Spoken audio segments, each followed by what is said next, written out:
Hello everyone. My name is Kanchan Singh. मैं Gorakhpur UP से belong करती हूँ। मैंने एमएससी डीडीयू गोरखपुर से कंप्लीट किया है। I have also cleared UGC NET in 2018। इस समय मैं एसएनडीटी विमेंस यूनिवर्सिटी में पीएचडी का कोर्स कर रही हूँ। इस कोर्स वर्क के दौरान ग्लोबल कम्युनिकेशन रिसर्च एसोसिएशन के द्वारा मेरा एक रिसर्च आर्टिकल भी पब्लिश हो चुका है। असिस्टेंट प्रोफेसर के पद पर रहते हुए मैं पिछले 4 वर्षों से पीजी की होम साइंस स्टूडेंट्स को पढ़ा रही हूँ। इसके अलावा मैंने यूजीसी नेट के छात्रों को ऑफलाइन लगभग 2 साल तक तैयारी भी करवाई है। हम सब जानते हैं कि होम साइंस विविध भागों में बटा हुआ है, जैसे food science, textile, extension, communication, research methodology, child development. UGC net और होम साइंस के सिलेबस को ध्यान में रखते हुए मैंने इसके निम्न घंटे दिए हैं। सबसे पहले फूड साइंस और फूड सर्विस मैनेजमेंट को मैंने 18 घंटे का समय दिया है।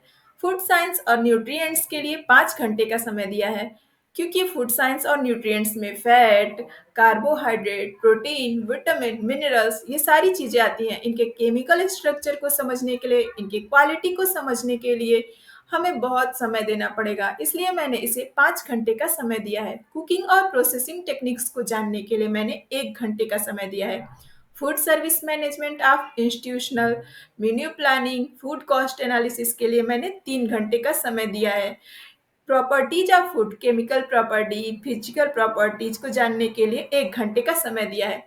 फूड ग्रुप्स को समझने के लिए मैंने 1 घंटे का समय दिया है। Nutritional assessment method and techniques को जानने के लिए मैंने 2 घंटे का समय दिया है। थेरेप्यूटिक न्यूट्रिशन को समझने के लिए 1 घंटे का समय दिया है। न्यूट्रिशन थ्रू लाइफ स्पॉन, इसके अंदर psychological change, development of adolescence, nutritional needs क्या होनी चाहिए, इन सब चीज़ों को समझने के लिए मैंने 4 घंटे का समय दिया है।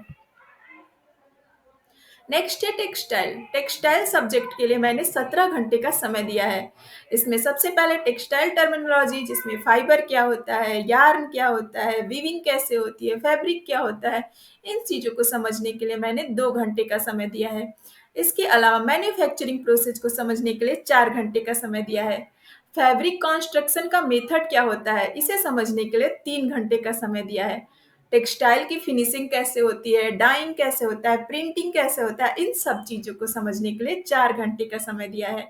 ट्रेडिशनल टेक्सटाइल ऑफ इंडिया को समझने के लिए 1 घंटे का समय मैंने दिया है। Testing of colour, development of textile, इसे समझने के लिए 2 घंटे का समय दिया है। टेक्सटाइल और इन्वायरमेंट को समझने के लिए 1 घंटे का समय दिया गया है, जैसे कोई टेक्सटाइल या फैब्रिक बनाने की विधि इन्वायरमेंट को कैसे अच्छी करती है या बुरी करती है, किन चीज़ों पे बैन लगाया गया है, इन चीज़ों को समझने के लिए 1 घंटे का समय दिया गया है। नेक्स्ट है अपीयर डिजाइन। अपीयर डिजाइन के लिए मैंने 8 घंटे का समय दिया है। सबसे पहले बॉडी मेजरमेंट के लिए 1 घंटे का समय, इक्विपमेंट एंड टूल्स जैसे सिलाई मशीन, नीडल्स, धागे रखने की प्रक्रिया, इन सारी चीज़ों को समझने के लिए 2 घंटे का समय दिया है। पैटर्न मेकिंग में ड्राफ्टिंग, ड्रैपिंग, इन सारी चीज़ों को समझने के लिए 2 घंटे का समय दिया है। Selection of clothing and fabric, विभिन्न लोग एज ग्रुप के जो होते हैं उनको कैसे कपड़ों का चयन करना चाहिए, किस प्रकार के कपड़े पहनने चाहिए, इसे समझने के लिए 1 घंटे का समय दिया है। इसके अलावा मेंटेनेंस ऑफ क्लोथिंग के लिए भी 1 घंटे का समय दिया है। फैशन के लिए फिर 1 घंटे का समय मैंने दिया है। नेक्स्ट है आपका resource management and consumer issue. Management क्या होता है, टाइम मैनेजमेंट क्या होता है, एनर्जी मैनेजमेंट क्या होता है, मनी मैनेजमेंट क्या होता है, इन सारी चीज़ों को समझने के लिए 2 घंटे का समय दिया है। मैनेजमेंट के फंक्शन क्या होते हैं, प्लानिंग होता है, कंट्रोल कैसे करते हैं, इसकी व्यवस्था कैसे करते हैं, इसका मूल्यांकन कैसे करते हैं, इन चीज़ों को समझने के लिए 1 घंटे का समय दिया है।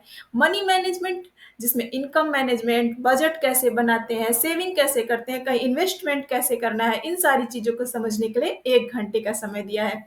रिसोर्स क्या है, इसके इस रिसोर्स को समझने के लिए क्लासिफिकेशन, टेक्निक्स, वर्क सिंप्लीकेशन और फटीग, सारी चीज़ों को समझने के लिए 2 घंटे का समय दिया है। कंज्यूमर का रोल क्या होता है, उसके राइट्स क्या है, उनकी एजुकेशन क्या है, इन सारी चीज़ों को समझने के लिए 2 घंटे का समय दिया है। इंटरप्रेन्योरशिप को समझने के लिए मैंने फिर 1 घंटे का समय दिया है। नेक्स्ट है हाउसिंग एंड इंटीरियर डिजाइनिंग। इसके लिए 6 घंटे का समय दिया गया है। डिजाइनिंग फंडामेंटल के लिए 1 घंटे का समय, कलर क्या होते हैं, ह्यू क्या होती है, वैल्यू क्या होती है, क्रोमा क्या होता है, इसको समझने के लिए 2 घंटे का समय दिया गया है। हाउस डिजाइन क्या होता है, इसकी आवश्यकता क्या है, इसके सिद्धांत क्या है, विभिन्न इनकम ग्रुप वालों के लिए हाउस डिजाइनिंग कैसी होनी चाहिए, इसको समझने के लिए मैंने 1 घंटे का समय दिया है। बिल्डिंग रेगुलेशन को समझने के लिए फिर 1 घंटे का समय दिया है। हाउसिंग इन्वायरमेंट को समझने के लिए फिर 1 घंटे का समय दिया है। नेक्स्ट है आपका चाइल्ड या ह्यूमन डेवलपमेंट, इसके लिए 10 घंटे का समय दिया गया है। सबसे पहले principle of growth and development, इसे समझने के लिए 1 घंटे का समय दिया गया है। थ्योरी ऑफ ह्यूमन डेवलपमेंट के लिए 3 घंटे का समय दिया गया है। पेरेंटल और न्यूनेटल डेवलपमेंट के लिए समझने के लिए 2 घंटे का समय दिया गया है। Early childhood care and education plus personality development, इन दोनों चीजों को मिला के हमें 1 घंटे में सिलेबस क्लियर करना है। चिल्ड्रन विथ स्पेशल नीड्स, इसके लिए 1 घंटे का समय दिया गया है। एडोलसेंस के लिए 1 घंटे का और एडल्टहुड के लिए भी 1 घंटे का समय दिया गया है।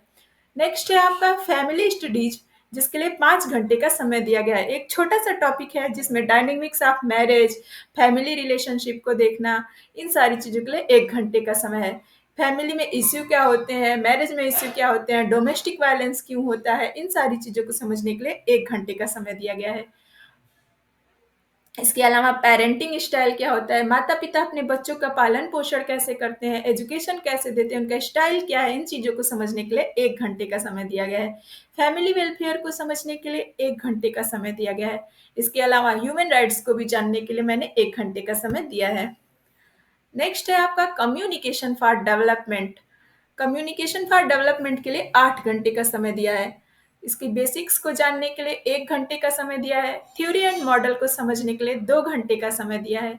Role of communication in development में प्रिंट मीडिया, रेडियो, टेलीविजन, इन सारी चीज़ों को समझने के लिए 2 घंटे का समय दिया है। एडवोकेसी और बिहेवियर चेंज को समझने के लिए 1 घंटे का समय दिया है।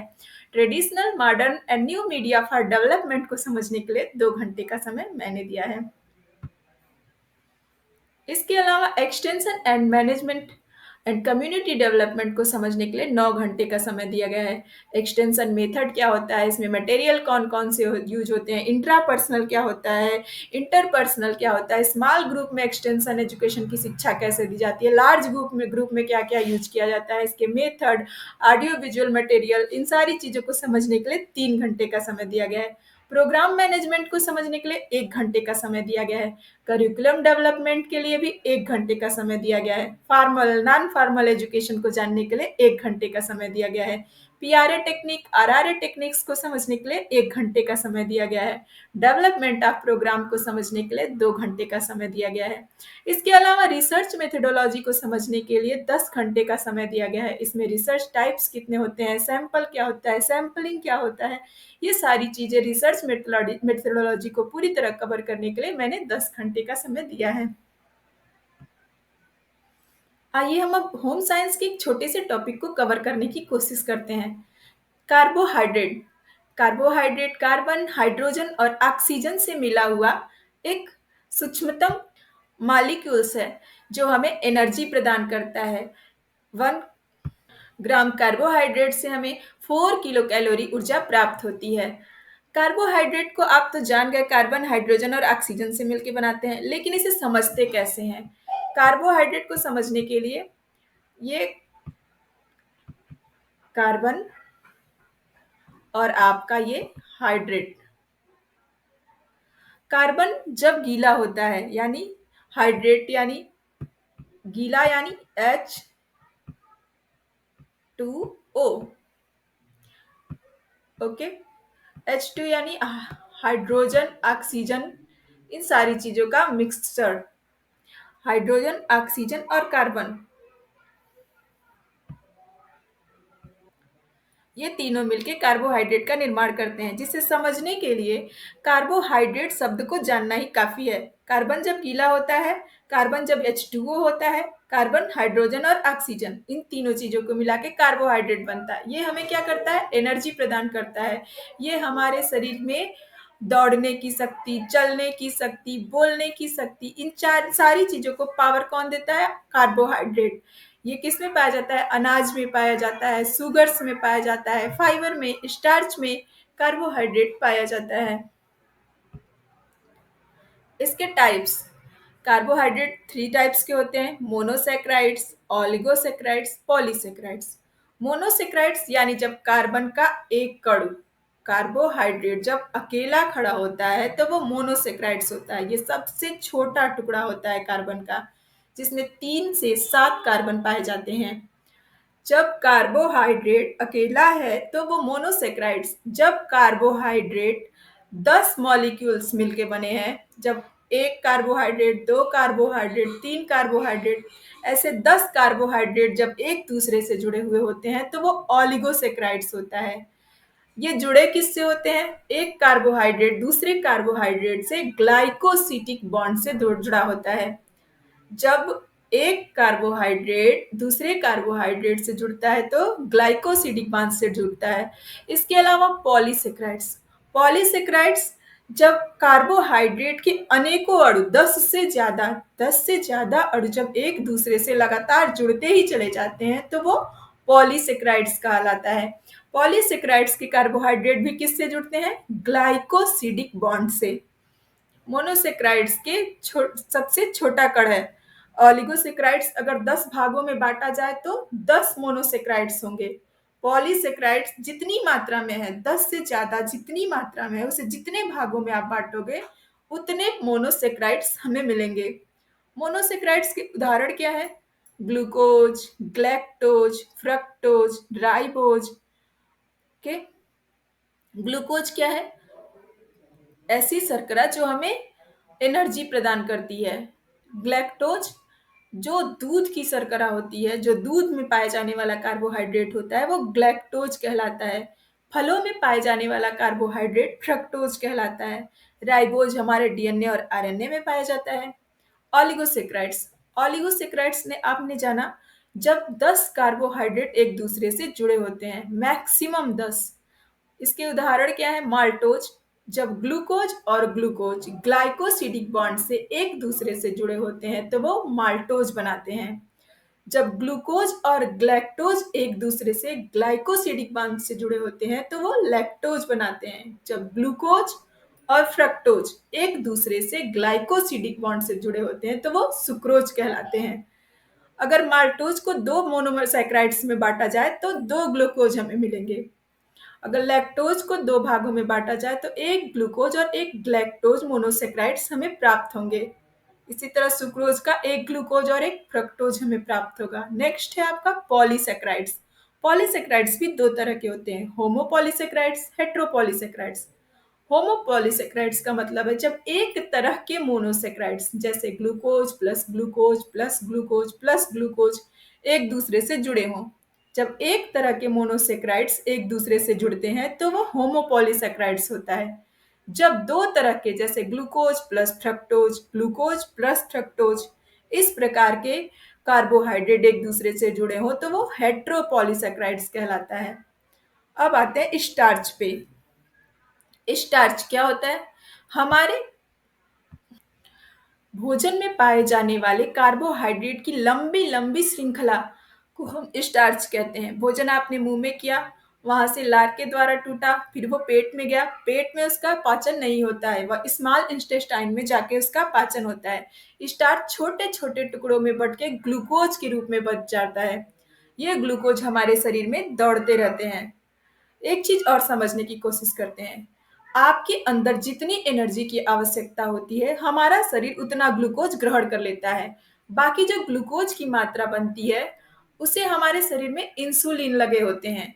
इंसुलिन इस प्रकार से हमारे शरीर में फैले होते हैं, एक्स्ट्रा ग्लूकोज को वो कैच करके हमारे लीवर को दे देते हैं। लीवर क्या करता है? लीवर उन ग्लूकोज को पिरो के मोतियों की माला के जैसा बना लेता है, उसे आप क्या कहते हो? ग्लाइकोजन। स्टार्च के बाद आपका नेक्स्ट है ग्लाइकोजन। ये भी एक पॉलीसेक्राइड्स है, यानी बहुत सारे ग्लूकोज के अणु जब इंसुलिन लीवर को पकड़ के दे देता है तो बहुत सारे ग्लूकोज को कलेक्ट करके लीवर ग्लाइकोजन के रूप में रख लेता है। इसके अलावा भी जो ग्लूकोज बचे होते हैं वो हमारे एडिपोज टिश्यू में चले जाते हैं, हमारे शरीर के मांस में चले जाते हैं फैट के रूप में, जिससे हम मोटे दिखते हैं। लास्ट है आपका सेल्यूलोज। सेल्यूलोज क्या होता है? सेल्यूलोज हरे पत्तेदार सब्जियों में पाया जाता है। ये फाइबर का काम करता है। ये हमारे शरीर में एनर्जी तो नहीं देता, लेकिन हमारी क्रमानुकुंचन गति को बढ़ा के हमारे पेट को सही रखता है। ओके, ये आपके कार्बोहाइड्रेट्स के टाइप्स थे। Thank you so much.